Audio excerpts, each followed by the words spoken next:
منفعل شويه، وهو قد تكون عندنا الفيديو الحقيقي اللي احنا هنوريه لكم ونعرفكم ان الناس دي ملهاش غير في الهجص، وغير في افتعال الازمات، وغير في الشو اللي هو قد يكون مش فالحين فيه حتى. تعالوا نشوف الفيديو الحقيقي وانتوا احكموا.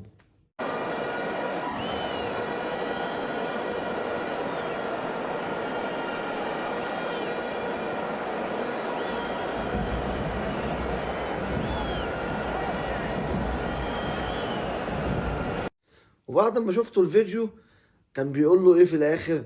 ادي يا جدي. طبعا احنا بنقول تاني، احنا النادي الاهلي وليس لنا فروع اخرى، وانتوا اللي ياما كنا بنقول لكم حبوا بعض وما تضربوش بعض وما تهنوش بعض وما تقولوش ادابكم على بعض. انتوا عارفين نفسيكم، واحنا النادي الاهلي وبنقولها مرارا وتكرارا، اللي ما يربوش الزمن ولا يربيه اي حد يربيه النادي الاهلي.